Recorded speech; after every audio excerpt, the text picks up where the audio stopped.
all right. Little post NAMM hang here. Making sure we get set up. Let some people get in here. Play a new song. Tone is pretty fun. A little different today. A little different cab out of the aux. Not really sure what I've got it saved to. Kind of fun sounding. Let's see. Check that. Maybe do this as well. All right. Yeah. My man Caleb's in the house.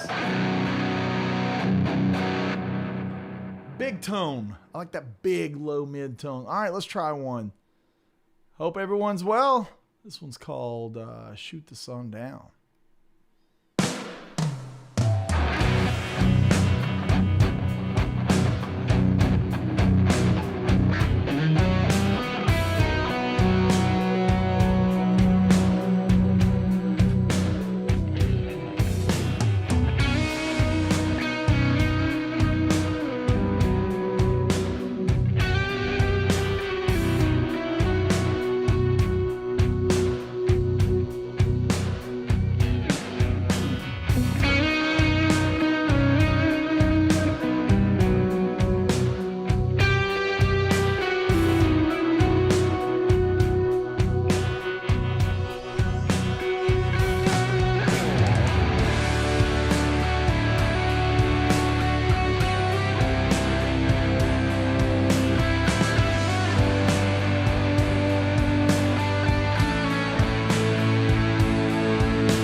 All right, fun little jam through that.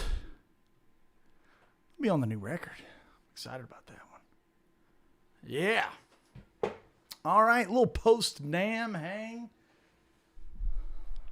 Hope everyone's doing well.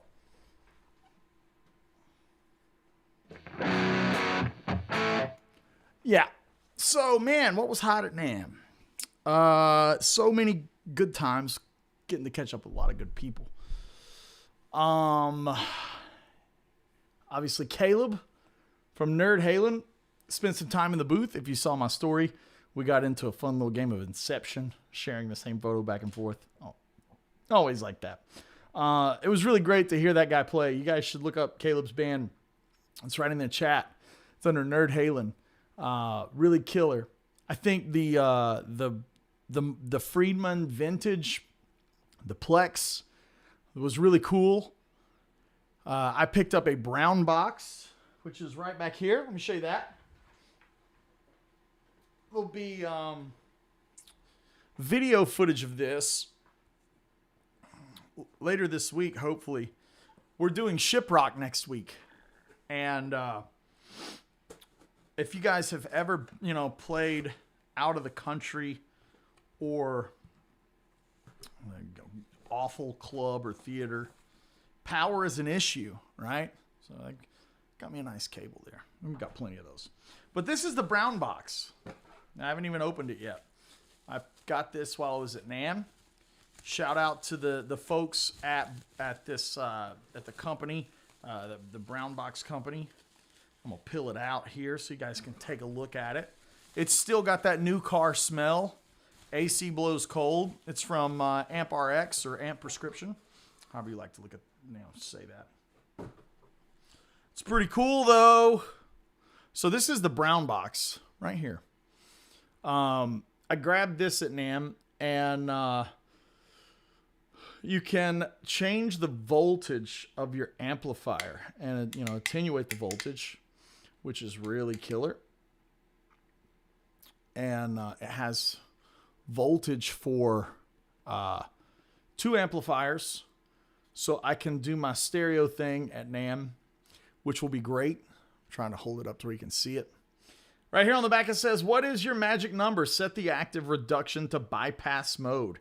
Power on the brown box. Observe the voltage reading on the display. Set the voltage attenuation to first minimum tier. Adjust the active reduction to each desired reduction level. If more reduction is desired, increase the voltage attenuation tier as needed. And repeat step 4 for optimal voltage.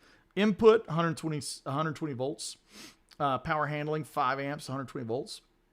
Up to 540 watts, yeah. Hand wired in Music City, which is really awesome. Like this thing, I'm excited to mess with this. This is the bypass mode, voltage attenuation. It's really right there it is. So it's, this should make for clean power on, or somewhat improve the power scenario on the boat. Should maintain that we'll see, right? Like this is not something I'm saying that's factual. It's something that we're going to test and we're going to find out. In other hot news and gear acquisitions, let me give you another one here. Oh, this one's heavier. Lordy, this one's a lot heavier. Let me show you this. It's the back of it. This is the almighty, so heavy, Fryette Power Station. Right? Pretty cool there. The Fryette, good Lord, that's heavy. It does a lot of different things. It'll attenuate for the, allow you to run the amps loud. Most important thing with the Fryette is that you can add an effects loop to the SL68 or the old Eric Johnson amp. And the way I intend on using those pieces of gear, the brown box on the road a lot, because power is obviously a discrepancy on the road. But In the studio, the fryette will be in the attenuation loop of the KHE. And that will allow me to have my effects in a loop all times, which would be really great. Other hot things that I saw at NAMM that I really liked. Obviously, whoa, I just knocked that camera. Let me fix that. Collings, I got to hang out with Rhett Scholl and Jake Workman. I'm pleased to say and announce that Jake Workman will be coming to Woodshed Guitar Experience. Hey, Chuck's saying, where did you have all that stuff when you left NAMM? The fryette was shipped here, and I actually shoved the brown box into my suitcase, Chuck. Believe it or not, we got it in there. What was I saying? I forgot. I completely lost my train of thought. Chuck knocked me off my train of thought. It's not his fault. We had a good hang at NAMM. It was good. Gosh, what was I saying? Somebody remind me. Where was I at in life when that happened? Yeah, regardless. Yeah, hanging, Jake Workman, going to be coming to Woodshed, which is going to be super exciting. And I'm going to announce some more players this week. I had dinner with John Petrucci, which, God, that sounds so wild, because if you'd have told me, when I was 20 years old, 21 years old, that I would be friends with JP, I would have been like, no way. But yeah, so John and I had dinner with Sterling Ball. It was really great. That was a highlight for me. Went to the Celestian party, and that was also a delight. So getting to catch up with all the guys was probably the highlight for me. Now, there was plenty of gear. Yes, I got to play the Plex, which is killer. I looked at a lot of humbucker single strats while I was out there. I really liked the Dan Huff Tyler, and there was also another Landau Tyler that I liked. And I'm gonna maybe have my Sir Hum single maybe experiment with some stack pickups and like a LA style switching system. We're gonna mess with that. I don't know what's gonna come of it, but I just think experimentation right now is where I'm at. Just looking for different colors to paint with. Yeah, so Mateo was out there. I got to spend a lot of time with Tom Quayle, which was great. Jason Shadrick in the house right now. I didn't get to see Jason at NAMM, but I got to see him in the airport. So that's a thing. And yeah, so Jeremy says, did you bring home the Silver Sir you were playing at NAMM? No, I've already got the humbucker version of it. That was the guitar that I used on the Gary LaVox tour last year, all year long. It's really great. Great tour, great hang, and the guitar did fantastic. Wall Street Van Halen says, when you're doing fast licks, how do you determine or hear the phrasing on the fly? Let's dive into that. Let's step away from NAMM here for a second and talk about this.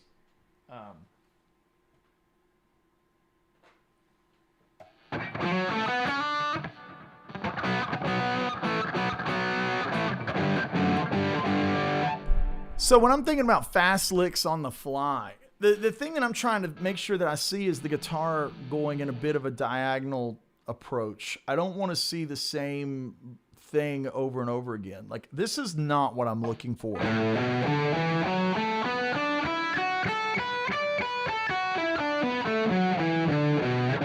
Nope.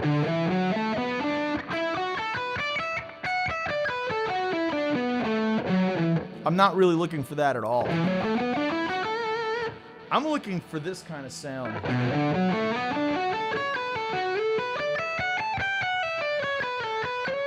Where it's like doing this. And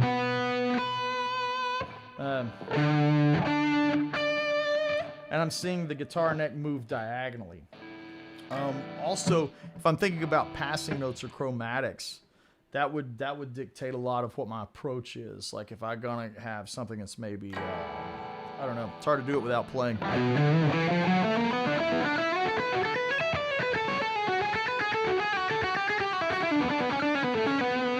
Thinking through.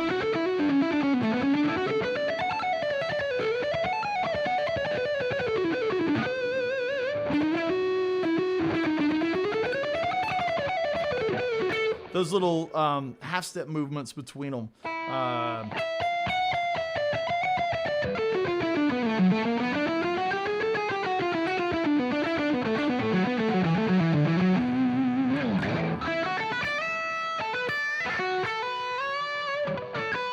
So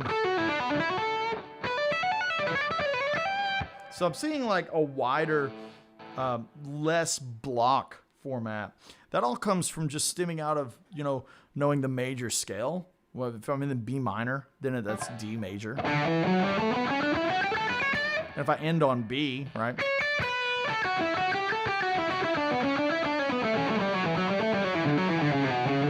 You see how I'm kind of moving it?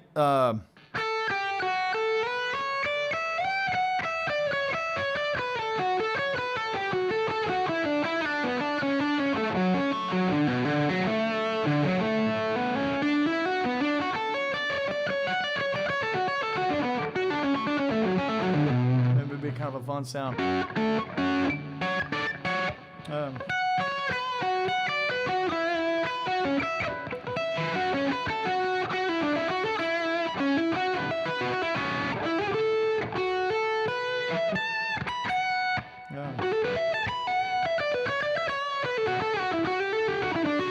Trying to play slow, but also try to play like myself, which is kind of difficult. It would be like seeing the whole. The idea that everything could be on one string, right? That's a big one too, right?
So it's really a game of visualization of seeing all my roots.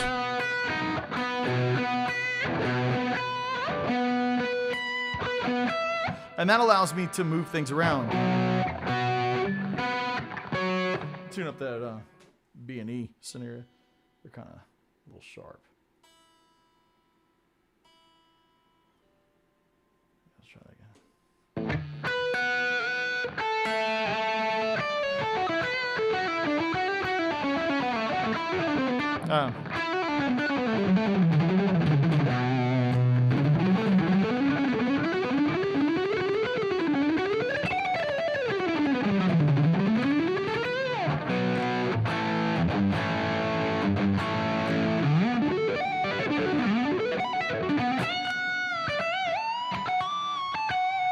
And so like those bigger arpeggios, I'm kind of seeing like G major 7, right? Or B minor. Or B minor 7. Kind of see it like this. No.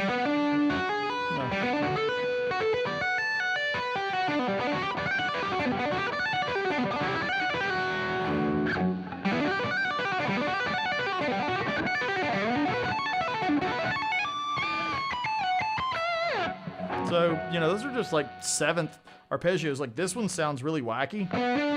Maybe.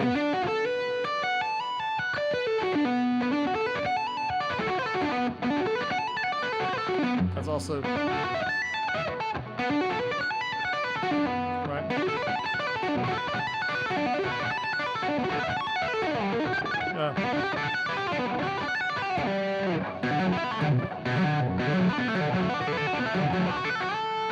So it'd be like how I would connect maybe some tapping.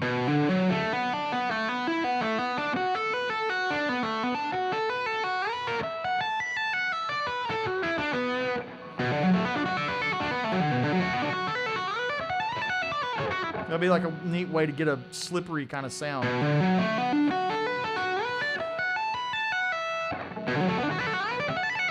Like that kind of thing. One more time.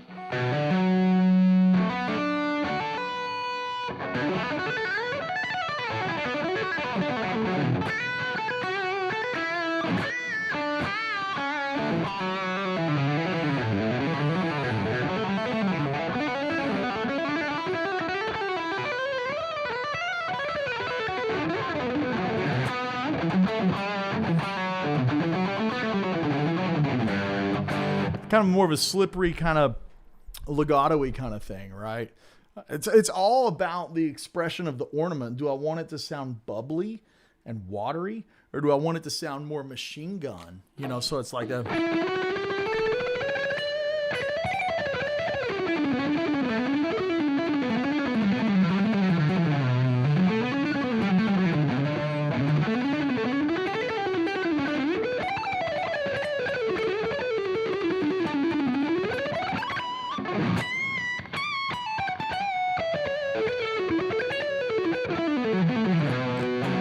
Like that's a totally different kind of vibe, right? I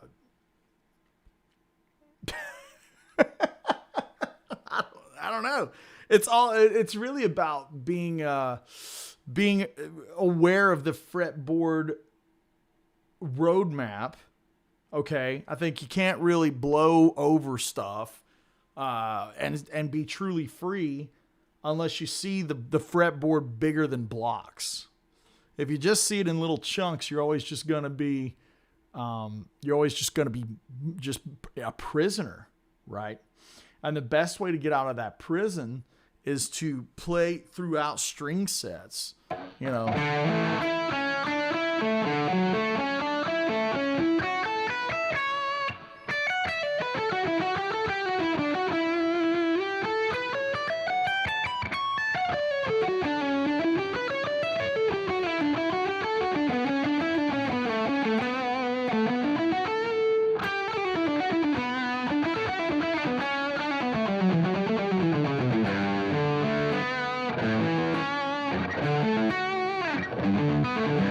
So that was that cool Mateo thing that he does in one of the Rick things that nobody's really transcribed that one yet. And it's one that I've used a lot, but I do it in a different technique. So it's like I go down, up, down, middle. And if you know my tune Truth and Lie, that's how I play the fourths on that.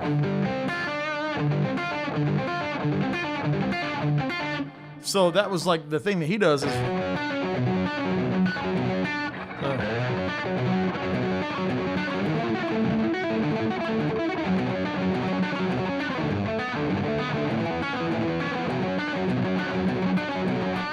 neat way to do a 9 kind of sound. Especially have on maybe the neck pickup.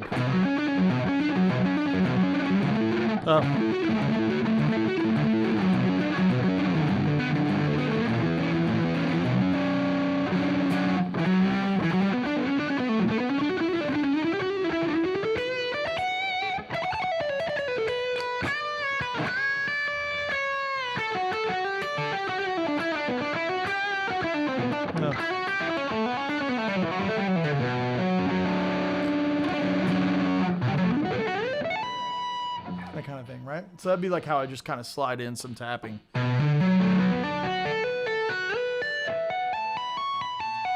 And you can even use the third finger up there like that.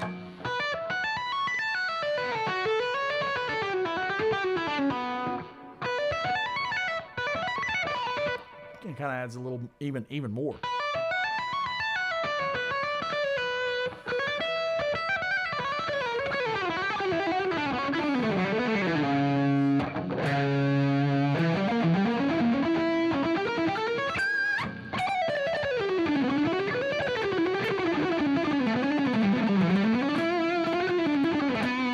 Right? Kind of all different flavors of the same thing.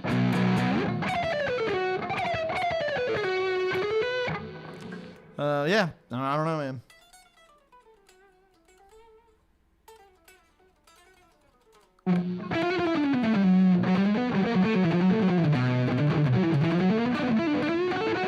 I mean, That's not even getting into like the bendy kind of stuff. Yeah, it's really about visualization of it all. Okay, let's talk more about the NAMM thing. I had a couple of photos here that I wanted to maybe use as a reference for the things that we did and got into. Yeah, the silver guitar was pretty great. I've got a note here that's really good. It's the Austrian audio company. They've got a new power preamp for your headphones and a headphone situation. Now it's super expensive. I think it's $4,000 for everything. It's maybe $2,500 for the headphones. Yeah, $2,500 for the headphones and $1,500 for the headphone preamp. Dude, it sounds nuts good. Wicked good.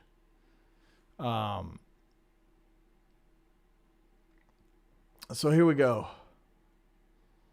I'm digging back into the chat. Here we go. Oh, Emilio says he fed the Woodshed comp 18 volts and it fried it. Yeah, that'll do it, right? You can't do that. There's a charge pump in it, so it probably toasted everything in there once it got that. You'll have sketchy sag because you need to bias the power tubes if you drop the voltage. Yeah, is that true? Because, I mean, I thought it was all about leaving the amps biased to where they were and then put the voltage after that. Dustin Chang is saying Jake Workman and Woodshed. Yeah, that's a fact. Jake's coming to Woodshed, and it's going to be really awesome. Chris Clarkson, man, thank you. Thank you. So a lot of guys are always hitting me up about Wood models and how to get them. Sales with Sir. Chris can get you in touch with a dealer. We've got some clinics. Thank you for reminding me. We've got some clinics coming up in North Carolina, Pittsburgh, and Boston in early April. Can't wait to do those. So if you're in the North Carolina, Pittsburgh, or Boston area in April, we will see you there. Going to be amazing. The memory needs new muscle. Not really sure what you're saying. Maybe. I don't know what that means. Kevin Robinson says, I've modded my Sir Classics with the AT1 bridge and the DiMarzio area singles, and it's a great pickup combination. All the chime and all the shred that you need. Yeah. I learned this cool lick from the Beato interview you were learning. Thanks for the tip on hybrid picking it. Sure thing. Cheers, Wall Street Van Halen. Friedman's Plexi has the bias switch for low and high voltage. Yeah. Okay. Yeah. So, yeah, I mean, there's, I don't really intend on using the brown box for anything other than just making sure that the power and the voltage comes in consistently. I think that's a big thing. Because the Furmans will tell you what it's coming in at, but it doesn't help you make it right on the nose. Dropping that voltage down to 111, 100. Gosh, even, the Van Halen thing was like 89. That was a thing. Nashville Clinic would be welcome. Visacha Trucci, if you want the Nashville Clinic, you're going to want to come to Woodshed. That's the thing that you want. This year we've got Steve Morse as one of our guests of honor, and golly dang, I'm excited. So much there. So much to unpack with Steve. From the classical hybrid picking, finger picking side of things, from harmonic content and what his note choice is, to just how he plays in general. It's just such a unique voice, and I think one of the best that's ever played. I mean, he's just got such a unique sound, man. I cannot wait to hang out with him and pick his brain on everything. And I think that's what you want. Russell Bannister Music. Russell asked the greatest question of the day. Okay, Russell's question: how does someone get a signature guitar deal? Yo, this is it. At NAMM, I feel like so many players are there to get signed in their minds. Like, they're like, if I play good enough and I shred enough, I'll get signed. Like, what does that even mean? What does a signature guitar deal do for you, Russell? I'm gonna start throwing some questions at you at you guys out there in the internet world. Scott, great to see you. Great to run into you out there in NAMM. Here's the question: what does the signature guitar do for you? Does it validate you? Because if that's what you're looking for, I think you're mining in the wrong area.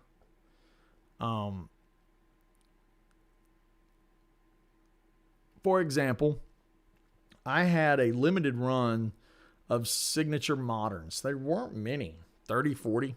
There weren't a lot of them. Basically, they were a modern with my name on the head, on the headstock and like my spec, right? Which was fine. That was fine. I kept hounding John about building a 24 fret telly. Not only just about the 24 frets, that was actually like the least biggest thing about it. It was more about the playability of the area of the neck instead of, it's like when I'm playing in G or A, having more real estate to operate without the heel joint of a telly hitting the back of my hand. But I wanted it to be a working man's telly and to look and operate like a good working man's guitar does, right? So I was out to solve a problem. I wasn't out to get a signature guitar with that model. Now, I think the logical step from Sir's perspective is it become a signature guitar, right? Like that's the logical decision. But it wasn't about it having my signature on it from my perspective. I think the endorsement game can pretty much be summed up in this aspect. The gear doesn't endorse you. You endorse the gear. Okay? By that I mean, what do you bring to the table? What does that tool, that gear, what does that tool allow you to do? I think we get off base looking for validation, or maybe if we have a signature thing, it validates us in the eyes of our peers, or it makes something to put on an Instagram or Facebook. I think all that's just kind of BS. That's not really the way you should go about it. You as an artist, your number one job is to make something cool. That's your number one job. If it's playing covers on Friday night, make them good. Make the covers good. Make that the thing. Whether that be interpretations of songs and you're twisting them to be something different, or if you're playing them note for note, you got to make something cool with those covers, right?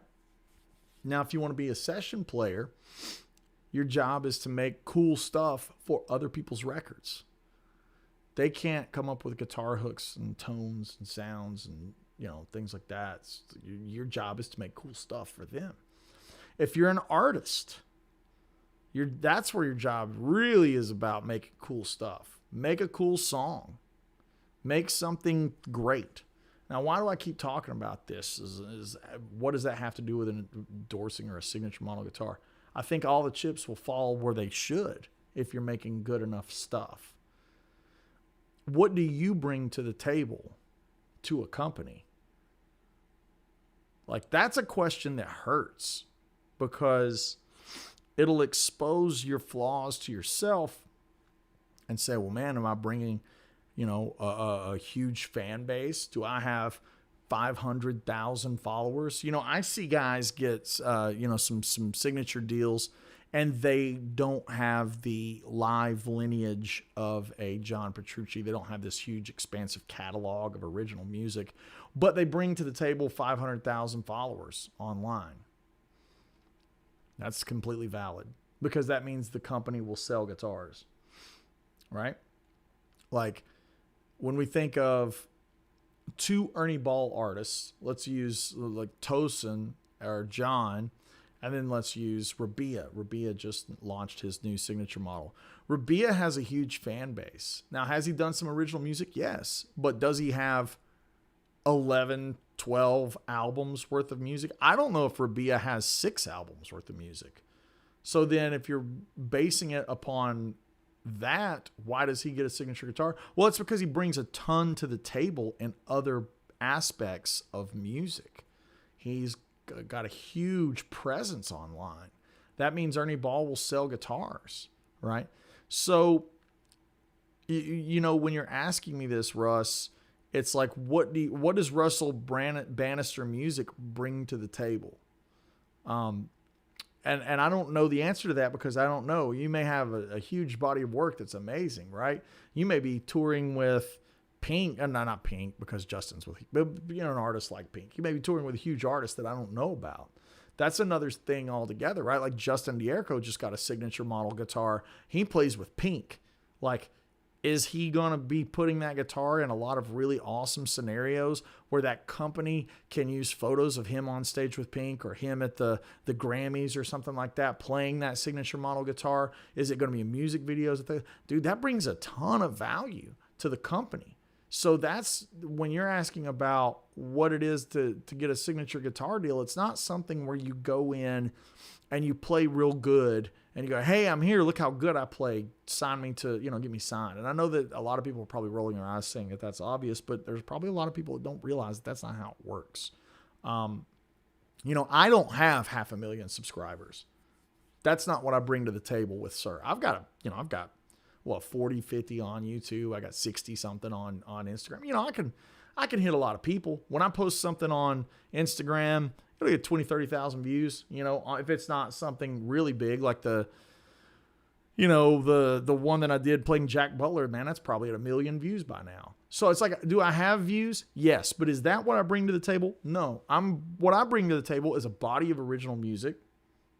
This new album will be my 5th solo record. I bring to the table the hired gun / studio guy thing, playing with Rascal Flatts or Scott Stapp or Gary LaVox or whoever I've played with throughout my career. And that guitar is going to be on stage at the Dove Awards, at the ACMs, at the CMA Fest. I'm more of a player, a live player, a touring guy. So my value to the company is pretty high in these other brackets. And you can go across the board. Sir, in general, Sir's artists are players. Does that make sense? Like it's like Scott Henderson and Ian Thornley and Mateus and Pete Thorne, right? Pete Thorne, God, look at all of the things Pete does. He does a ton of different things, right? So Todd Roy is saying, this is like my issue with the legendary player list on Ernie Ball string packaging. Pete Thorne isn't on the list, but others who are, I hate to say it, less worthy to like Jared Dines guy.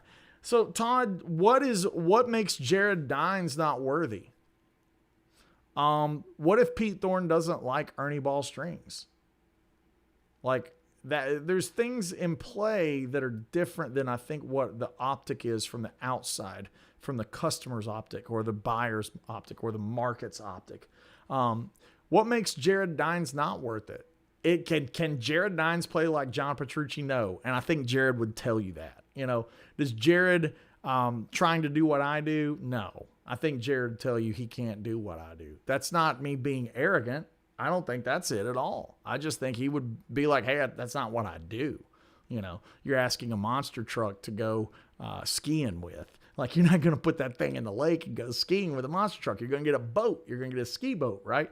Jared brings ski boat things to the table. Do I have, 1 million followers like Jared does on YouTube or a couple of million or whatever he's at? No. And I'll tell you that. Like, do you need a guy with 2 million followers? You need Jared, right? So like, does that make me less worthy or does that make him less worthy? I don't think so at all. I think if you're a company and you're at NAMM, which is kind of circling back to what we're talking about. If you're at NAMM, you want guys representing your product across the spectrum of the entire market of guitar. You want internet guys. You want guys playing the CMA Fest and the Grammys. You want a Jared Dines and a Pete Thorne and an Andy Wood and a Justin Dierko. Like you want guys that do lots of things because it shows the value and the diversity of your brand and how good your product is. Again, it's about what do you bring to the table? Not you being validated because Bogner put you on their artist list. Like, just because Bogner puts somebody on their page, or Boogie or whoever, that doesn't make them a good player. It's like, that's not how it works. Like, just because you get signature stuff doesn't make you good. Does it go hand in hand most of the time? Yeah, it does go hand in hand most of the time. But have I heard guys that have some signature gear and, I'm kind of scratching my head? Yeah, of course. Yeah, of course. But that's not my decision because I'm not on that marketing team, right? I'm a guitar player. Like, that's not my problem. So I would just be, I would always kind of keep it in the back of my head, what it means. So Todd says Pete loves and plays Ernie Ball strings exclusively. Oh, okay, cool. Right. I don't know. Todd says my point just does that Pete should be on the list. I mean, here's the other thing, Todd. Let's look at it this way. Let me constantly be the devil's advocate in this position. When was the last time they updated the print package? Like, was that updated in 2020? Was it updated in 2019? Like, we don't know these things. I think that's kind of like my thoughts on it, is like, there's always another layer to an onion on why something isn't reported or represented. Not reported, but represented is a better word. So Chauncey is in the house. Every single day I spend in this industry, I feel like a monster truck trying to water ski. That's great. Guitar Jam says, did you get NAMM tracks? No, I didn't. Ernie Ball has a quote-unquote contact us page. Fill it out and kindly request PT100's name on the list. Pete Thorne's. I mean, it's like, I think that's the thing that, it's just multifaceted, right? Like, the artist game, the endorsement game, the sponsor game, it's just multifaceted. And I think when you get your mindset into the value of yourself as a player tied to artist deals, like, that's a bad spot to be in. Coming from a guy that has 2 signature pedals, one signature line of guitars. It's not a signature guitar. I have a signature line. I have complete options on the guitars. I have 2 pedals, a line of guitars, a deal with Fractal, a deal with D'Addario, a deal with, who else I have a deal with? I'm looking down. Yeah, like Keeley guys. I work with those guys. Deal with Gig Rig. I work with those guys. XTS. I work with those guys. I mean, like, I work with a lot of people. Dunlop guys. I work with those guys. And also, here's another thing that I bring to the table is, like, I do Woodshed. So, like, these dealers and manufacturers have a whole playground to play with. So it's like, coming from a guy that does all that, does any of that whatsoever make me a good player? No, it doesn't. I think it's the other way around. What you do and what you bring to the table will facilitate all of those things. And I think the hardest thing to do in the music business, not in music and not in art, but the hardest thing to do in the business of music is to remember that music is the first word of the equation. And you got to keep your eye on the ball of music. What do you do musically? What do you bring to the table? Let the business sort itself out. And I think that's my best advice on how to get a signature deal. I think you can see it in real time with the hot growth that Mateo's having. You could see it 10 years ago with, like, when me and Tom Quell and Rick and Andy James, we were all coming up out of Petrucci Forum at the same time. And we had a lot of deals coming at us back then. And now you can kind of see that we've all settled into our relationships and we're all pretty happy with what we got. It's like we like what we've got. And when we need another tool, like a 335, I reach out to Collings. Sir doesn't make a 335, so I reach out to Collings. Hey man, I'm really interested in this 335. It's those kind of mindset, that kind of mentality is based upon, what do I need the 335 for? Well, I'm doing something that's requiring that sound, right? It's, again, keeping the music and the art at the forefront. thing that I'm trying to do. And I need a tool that does it, right? So like, let's take these. Let's say this is the best shovel in the world, right? But I need a rake or I need a paintbrush. Like I can't paint with a shovel, right? So that's where reaching out to other companies and other manufacturers is important. And I think that's, is why if you look on my pedal board, it's not one brand. Let me quote Misha Mansour. Misha is my friend from the band Periphery.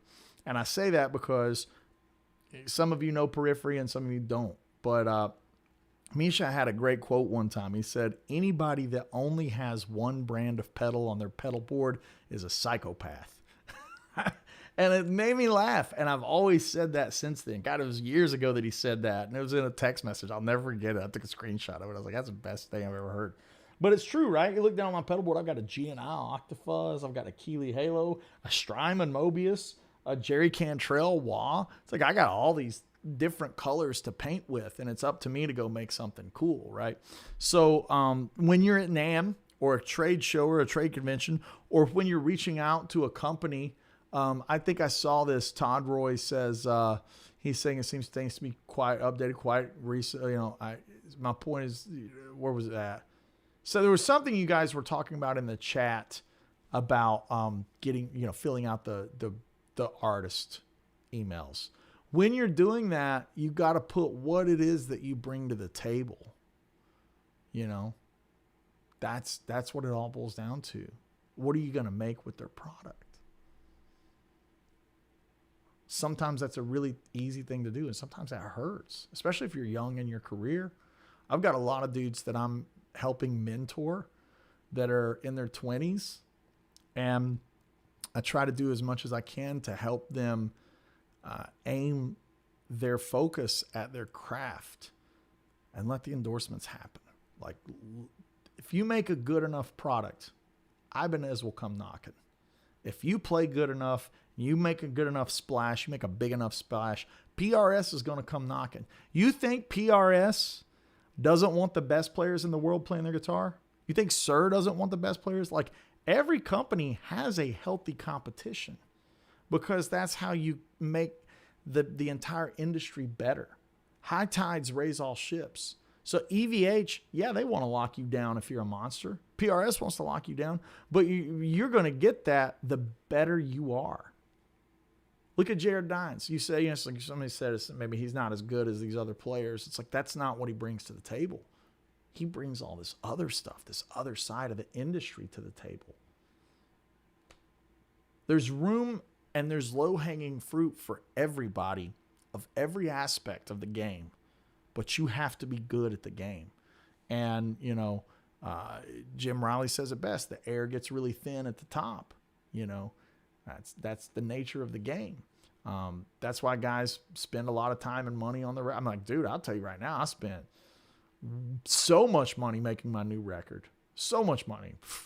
30, 40 grand, That's how serious and committed I am to my art of my solo career. I don't mind saying that out loud. Like, I could use that money and buy motorcycles or more sports cars or whatever, but that's not what's important. What's important is I make a killer album. That's what's important. So when it comes time to mix the record and master the record, and that comes out to $16,000, $17,000, $18,000, it's like, hey man, that's what it costs. That's what it costs, right? And so when I look at recouping the revenue, that's going to be from touring. That's going to be from clinics.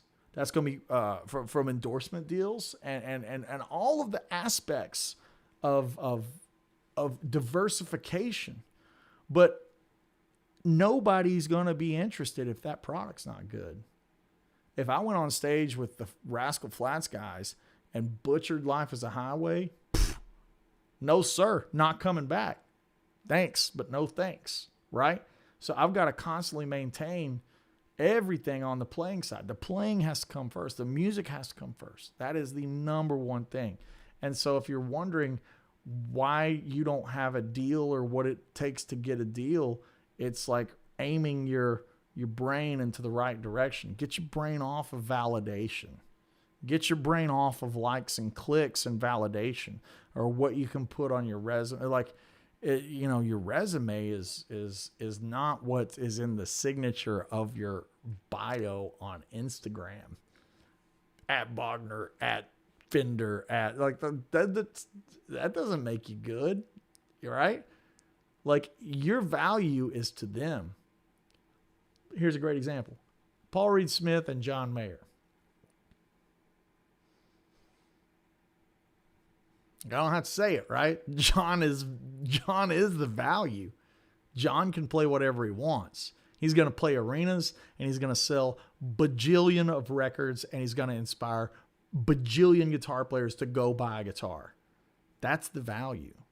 Be John Mayer, right? That's how you do it. And it's hard. That's the other thing, is like, it's hard. It's hard to sit and dedicate your time to your practice. It's hard to sit and keep learning once you get to a certain level of the game. It's hard to keep putting out records and staying inspired. At every point of your career, it's difficult. And if it was easy, everybody would do it, and there'd be signature models for everybody. But it's not easy. You've got to be unique. You got to have a voice. You got to have a statement. And if your statement is, I've got 2 million subscribers on YouTube, that's a pretty powerful statement, right? Rick Beato, there you go. Rick Beato, he's a producer, but he's not known at this point as a producer. His YouTube career is bigger than anything. And he's produced some mega records, some crazy records. But he got a signature model with Gibson, and they don't hand those out at all. He brings a lot to the table, man. Yeah, that's it. So that's a big answer. That's a big, long answer, but that is the question, especially coming into the aspect of NAMM, like coming out of NAMM and seeing this. James Harrell says, Andy, are royalties from signature gear negotiated, or is there a standard tiered percentage? Everything across the board in life is negotiated. And I don't worry about what somebody else negotiated. It's not up to me. Comparison is not the right way to do it. Don't compare yourself to other people and other deals and other things. In general, you can always expect across the industry and the landscape, a pretty good deal is anything higher than 5%, right? That's pretty daggum good. Rarely have I ever heard of a deal bigger than 10%. Yeah. Rarely. I don't think 10 is a lot. That's a lot, dude. So, yeah. Eddie Salazar says, thanks for sharing the insight and advice. Cheers, Eddie. It's a perspective sometimes that's a bit like a cold shower. It's not what you want to hear, but it's the truth. Otto says, do you ever feel that younger guys getting $200 a pop might not be easy as it was in the past? From Pedals and Search. I guarantee, hey, Otto, let me tell you right now, there ain't a single artist in the landscape getting $200 per pedal sold. So that's just, you got that so far out of range. That's not even close. When you're thinking about a $250 pedal, you're looking at 6% a good deal. I think a lot of guys are probably in that range. I think a lot of your average deals are, and when I say average deals, I don't mean Joe Satriani. Do I think Joe Satriani is getting $200 pedal? Hell no, not even close. Like, at some point, there is a return on investment from a company standpoint where they would just rather pay a flat out salary at the end of the year instead of pay a price per unit. That gets into the range of if your last name is Jeff Beck or something like that. It's like you're just in a whole nother echelon of what those deals look like. But if you're talking about the Corey Wongs, the Andy Woods, the Mark Letteris of the world, ain't none of us getting $200 a pedal. I promise you. I swear to you. Dustin Chang says, I was watching the Dan Huff instructional studio video the other day. Curious as to how much of that advice is still relevant today. I'd need to know what that advice is because I don't know exactly about what he's talking about at that moment. Otto says, Andy Wood, one of the greatest things I've heard in a while. Thanks for sharing your insights on this. Yeah, man. Cheers. All I know about John Mayer is that he was on the Chappelle Show. Well, you're definitely in the minority of the rest of the world. So, Will Barton says, I think about you telling me high tides raise all ships almost every day. That's a fact. Will is a friend of mine and a monster player, an absolute monster telly player. And Will and I need to get with you and do some Zoom picking, do some trading, some licks. But it's true, right? I need every guitar player in the industry to succeed. That's what I need. I need Mark Lettieri to win Grammys. I need Steve Vai to win Grammys. I need Mateus Asado to be on stage with Bruno Mars. I need to be. It's like if everybody in the game is doing well, that means that the industry's in a healthy spot, right? That's what that means. People get so caught up in the competition aspect of they feel like somebody's taking their meal. I would never feel like Corey Wong is taking my share because Corey Wong doesn't do what I do and I don't do what Corey does. Like we're taking, different shares because we don't do the same things. Yeah. Couch Potato. I need a new couch. Too bad Ebenezer Sir don't make furniture. I think they should. Hey, let's talk about that. Let's figure that out. Todd Roy says, I wonder what Mayer's percentage is. I bet it's really high on the Silver Sky. I bet it's a really high percentage. And I also think that Mayer's a bit immune to money. Not to say that there's not a money deal. It could be a salary. It could just be like, hey man, we'll give you $250,000 a year. Don't ask us for per unit sold. Could be that. You don't know. We don't know. None of us know. But it's got to be high. It's got to be really, really good because, and also Mayer is immune to money. You're not going to get John Mayer to play your gear based on money because he's going to play whatever he needs to play to make the best John Mayer record possible. He is beyond needing money from an endorsement deal. That's not how he's keeping his lights on, right? He's past that. He's got generational wealth at this point. Otto has clarified. Thank you, Otto Vaughn. Otto Vaughn has said, I didn't mean the artist. I mean the guitarist that buys them. Thank you. That makes way more sense. Is $200 a pedal too much for the... I don't think so. I don't think so at all. I look at how much a Boss pedal was when I was coming up in the game, and they were $90, $100 then. And they just did one thing. Now you can get the Andy Timmons pedal for a couple of $100, or the Halo for a couple of $100, $250 or whatever it goes for, and it does a plethora of things. Think about the Boss DD3 when it came out. It was $180 or whatever, $160, and that was 20 years ago. However long. That was a pedal before I even played guitar. So however many years, decades ago, the Boss DD2 came out. And it did, you could cycle through the option, but when you stepped on the pedal, it only did one thing. Now you've got presets and MIDI switches and golly dang, the things that you can do. It's such a great time to be alive as a guitarist. I mean, the tech is there. And I think $200 a pedal is completely fair. Just like I think, $500,000 is fair for a McLaren 765. That's a very specific thing that does a specific thing. It's not for everybody. But if you are invested in your sound, you don't have to be a professional.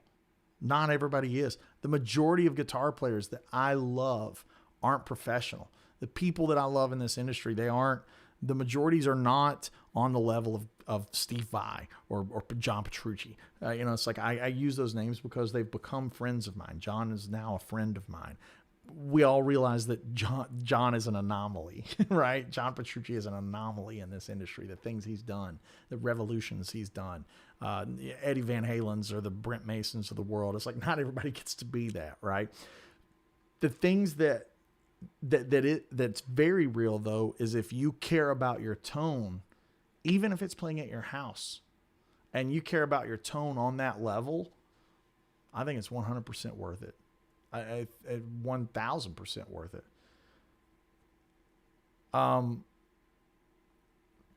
Mateus is wicked on Saturday. Yeah, he was awesome. It just seems like a lot of them go for 200 and up, starting to get expensive. I think that's the nature of what they do, Otto. Compare what the current Pantheon Deluxe or Pantheon does. Compare the Pantheon that I've got on my board. It's got 3 knobs for EQ, a knob for gain, a knob for volume, and 2 3-way switches. Compare that to a Boss DS1.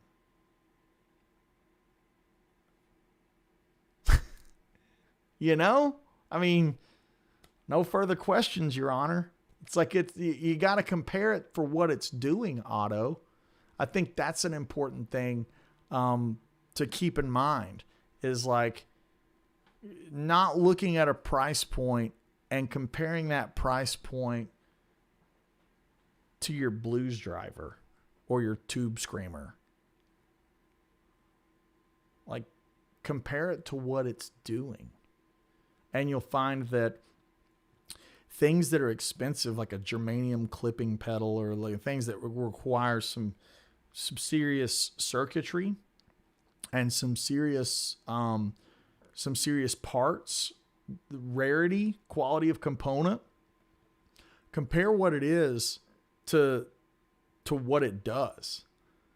My knees hurt. I don't know if my knees hurt is factual, but I'm going to take it as what he's saying is factual. He says the Metal Zone in 1993 or in 1998 was $93.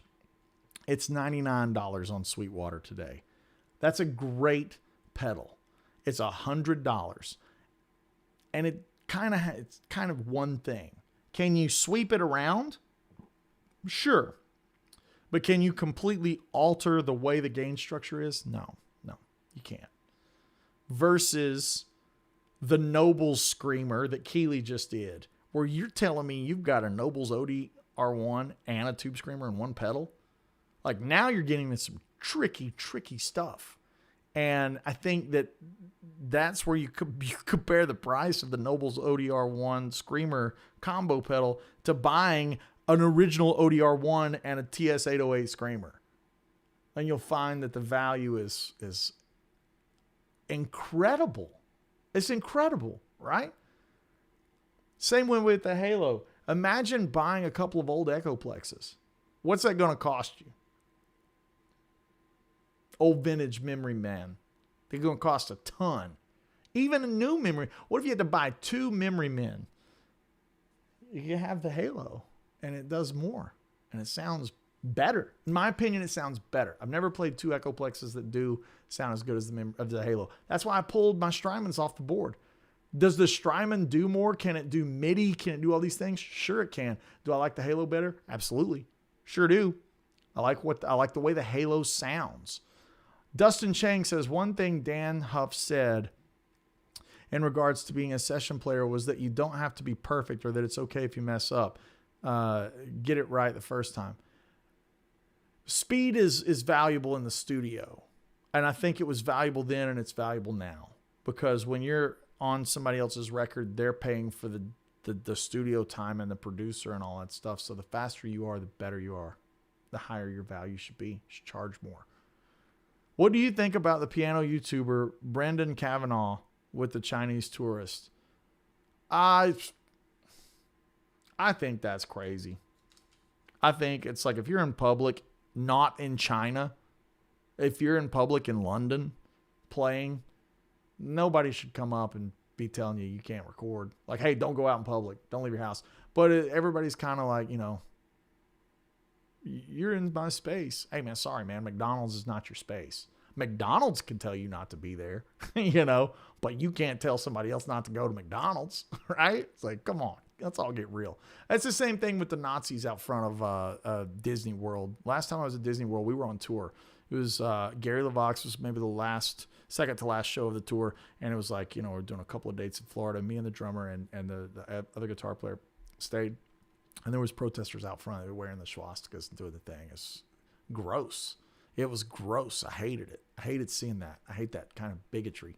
And it's also like, how's somebody a Nazi? Like we all collectively as a world agreed that these guys were jerks, shut them out, right? That was 1942 or whatever. You know, it's like, God, come on. Anyways, they were out in front of protests in front of Disney World. Like, as much as I wanted to go up and knock their teeth in, I can't. Can Disney have them escorted off the premises? They sure can, you know. But I think that's the way it's got to be looked at. Public is public, and you know, it's like that's my thoughts on that. And that's plenty of thought on that. Sahar says, did you use the Fractal or any guitar plugins on the new album? No, I did not. I used all real amps. There was not a single software thing on the album. Even the strings were real. The shakuhachi, you know, the kodo, all that stuff was real. It was all played real. It mattered to me. So that's how my approach to that.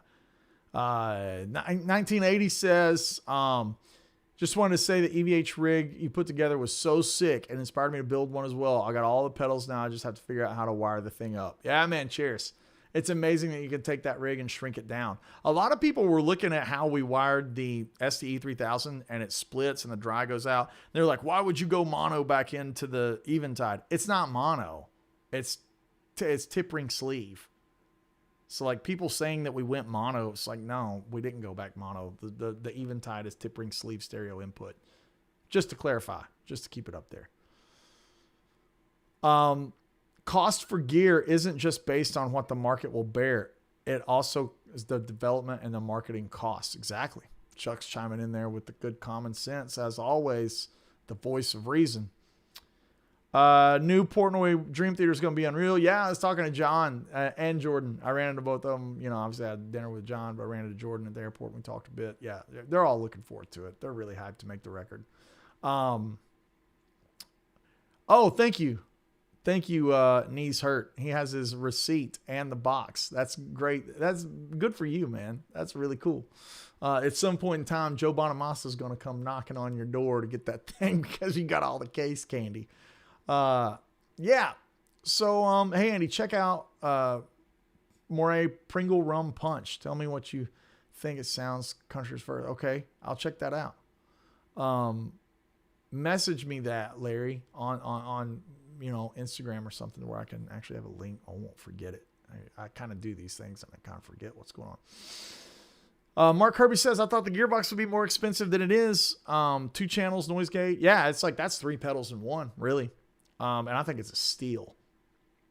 If you haven't mentioned it already, did you get new goodies from the NAMM show? Yeah, Andrew, go back to the beginning of the beginning of the stream and you'll see I got a brown box and some cool stuff. Travis says, I don't know, Andy. From an engineering perspective, overdrive pedals aren't as complex as what I think you're making it out to be. But if someone does it for you, then use that thing. I'm not saying they're complicated if you make one, Travis.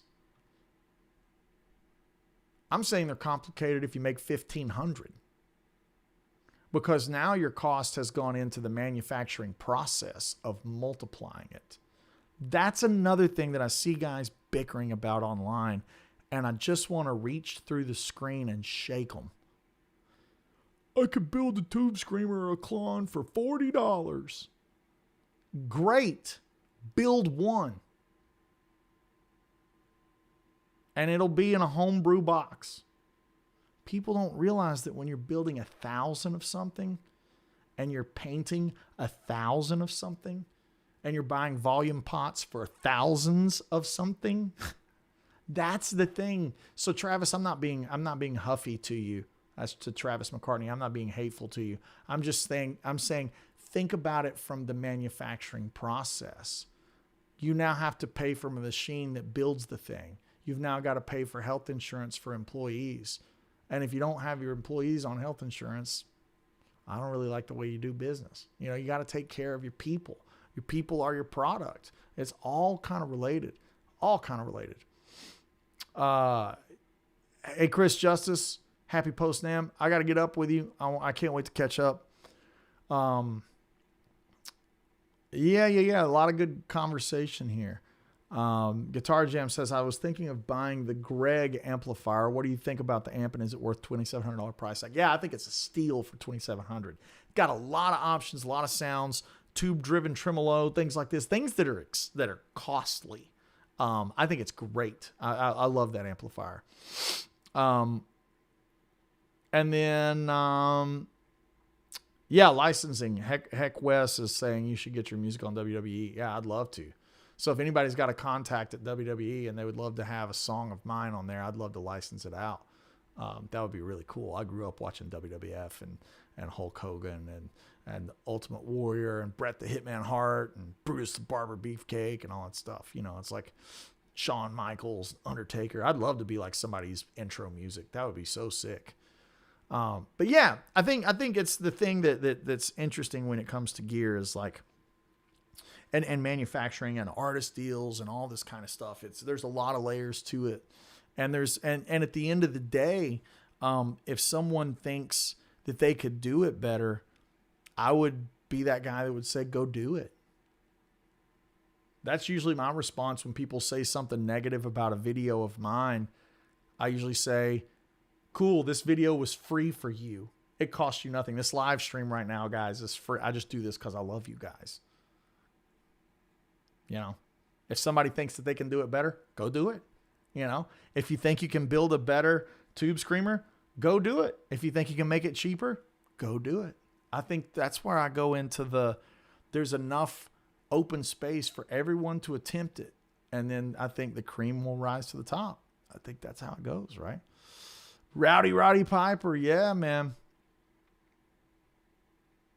Yeah, Joe's saying that's what people don't realize in any product or service. And I think you're referring to the fact that the machine that goes into making a lot of things. It has people that run the machine, the physical mechanics of the machine itself, the stamping out the products or whatever. You got to paint it, you got to finish it, you got to fret it, you have quality control.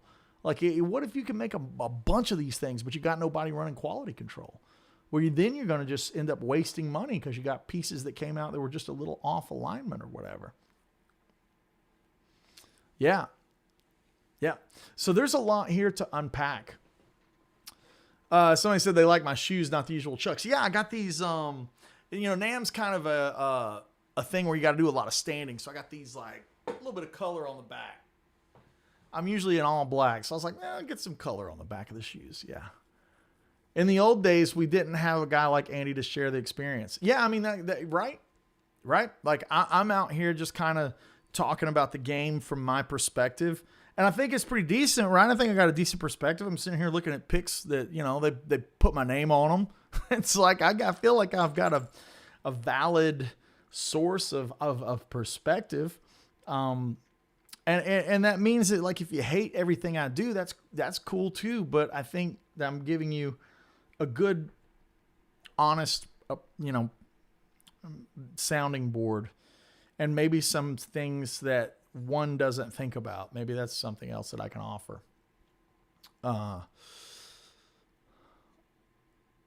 So here's the thing. My knees hurt says about Ringo being a horrible drummer. I'm like, was he horrible? Because he sounded awesome with the Beatles.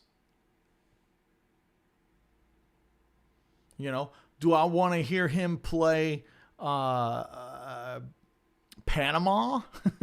Probably not. Do I want to hear him play Offer Teacher? Probably not. Or Glasgow Kiss or Cliffs of Dover? No, I don't probably do without it. But do I want to hear him play 8 days a week? Yeah, because I don't think anybody plays 8 days a week better than Ringo. Yeah, man. Yeah, Steve, man, I love you guys. That's why I do these live streams. It's just for y'all. It's just for y'all to, maybe steal an idea, steal a lick, get some knowledge, and I do them just because I love the industry and I love the community, and I want to keep sharing that and encouraging people to go out there. I mean, what would make me happy is if everybody in this chat started making albums. It's like, that's just healthy for the industry. It's like, what if everybody in this chat's making records? Like, that's great. It's not bad. Yeah, I agreed, Captain Canada. I agree 100%. Yeah. Yeah. Okay. So with that said, we've gone a little bit over. It was a long episode today. Let's jump in. Let's jump in here and do the housekeeping that we've got to do. If you like the song that I played at the front of the episode, that'll be on the new album, Charisma. It's going to come out in a few months. And you can actually listen to Charisma right now. You can go to Patreon, and for $5 a month, you can sign up at the most basic tier, and that will allow you to stream the new record before it comes out. It's my biggest perk that I've got right there. And if you want to jump up to the $25 a tier, that will allow you access to my weekly live masterclass that I teach. And that's on Zoom, and it's really, really great community of guys. We have a Discord server and everything, all just for the patrons. And I'll be making a video here that's like a review for the NAMM thing for the patrons, and posting a photo album and all that kind of good stuff. And that allows me to do these streams and take time out of my schedule to do these things. So if you like what you see here, sign up. Chuck's got the link. If you like what you see, it's $5 a month. You know, if you think what I do here on YouTube is worth a cup of coffee or, a beer, you can buy me a beer, right? That's the way to look at it. I'll let you, because that's the kind of thing that allows me to chase down some of the projects and fund things like the Van Halen video that I funded completely out of pocket. That was a non-endorsement kind of thing. It was all, we had partners on it of people that wanted to be involved, but I did not get paid to make that video. And so that if you're interested in keeping that going, that's at patreon.com. Now on to andywoodmusic.com. It'll have the schedule for the year on it very soon. I'm getting with Chuck to update that hopefully later in the week before I go out on Shiprocked. That's also a place where you can buy my Axe-Fx patches, transcriptions, and buy the Guitar Pro tabs to songs and all that kind of good stuff. I don't get seasick, Dustin. I don't do it. And then lastly, I want to just touch once more on Woodshed Guitar Experience. If you want to hang out with guys like Tom Quell or Joe Bonamassa or Eric Johnson or Robin Ford or Tosin Abasi, or all the different artists that we've ever had, it's an amazing excursion for 4 days. It's 4 days, 3 nights in East Tennessee. We're over halfway sold out, so please go sign up. You don't have to pay all of the money at once. I know what it's like when things are expensive. You can pay in installments, but it will lock your spot. It will lock you in. So woodshedguitarexperience.com. This year we have Steve Morse. I can't even believe that I'm going to say that. Like every year we have another one of my all-time favorite dudes. And Steve's going to be there this year. Going to be an amazing event. I'm really, really excited. And then obviously I can go ahead and announce Jake Workman, and he's going to be our first like real monster bluegrass attendee that specializes in that field. I think Jake is just absolutely one of the cleanest guitar players on the planet. So with that said, go check out Woodshed Guitar Experience, and we will be uploading more names soon. I got some handshakes and confirmations while I was at NAMM, and I can't announce them until we get it all buttoned up. But yes, woodshedguitarexperience.com. Yes, that is it. Thank you for the stream today. Thank you guys.